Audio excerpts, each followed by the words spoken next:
when you're a family and you become a part of community-supported agriculture, that means generally we as farmers, we call it a share of food. And so you are purchasing a share of food. You pay a certain amount of money, and then you come weekly to the farm throughout the growing season, through the summer. Some people bag shares and give it to you. Some people have it market style. You get to choose the vegetables you take home. Some people offer free pick your own herbs and flowers, and some people don't. So they're all very different. Farmers are becoming very creative as far as the way they create CSA shares. The biggest benefit to me is, fresh organic produce and knowing that I'm supporting a local person doing what they love. Families join CSAs for all sorts of different reasons. Basic benefits are just you get to see where your food comes from. For some people, they've joined because they feel safer. They know it, traveled a few hundred feet, and pretty much I'm the only person that touched it. They put it right in their bag with their own hands, and they take it and put it in their own fridge. So it's very secure. I was tired of going into supermarkets and, just buying food that what I knew was not the best food, the healthiest food for me. It might have been on the shelf for quite a while.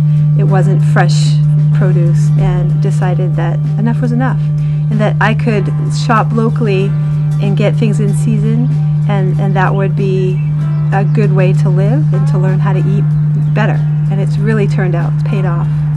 For other people, they join for health reasons. For some people, they've joined because they actually find it less expensive. They want organic food, they want fresh food, but buying it at a retail price each week at the grocery store or even at farmers markets becomes kind of expensive. I was just continually astonished when it went all the way to mid-October and you're still getting these beautiful root vegetables just for the investment that you made in the spring, when it seemed to fully pay for itself by July.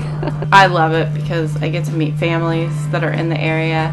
A lot of families, they join for several years, and you get to see their kids grow up. They come every week, so you really get to know them. You get to know what's happening in their life. And the children love, we go to the farm, and the first thing they want to do is eat the carrots, because the carrots are so sweet. So it becomes a real personal interaction, and I don't have to worry myself with packing things up and going to market or going off the farm. Everyone comes here, so they really get a sense of what the farm is like. The relationship, knowing my farmer, is extremely important. I trust that person. You have to form some kind of trust to know that they are doing their best to grow the food in the best way they can, and they're not putting pesticides on foods when they've told you they haven't, and they give you the best of what they have, and they're also full of information. I think that joining a CSA is definitely a lifestyle change for some people. You're getting a lot of food more fresh vegetables than you may be used to getting in a week. Some of the vegetables may be vegetables you've never heard of. For some people, that's really exciting, and they are happy for that. For some people, it makes them very nervous. They don't know what to do with it. So I think before joining a CSA, be sure to interview your farmer, go see your farm. Be sure that it's something that you think that your family's really going to embrace and enjoy. There's so many, social and economical and environmental benefits to it that it just makes practical sense, especially when you can do it easily.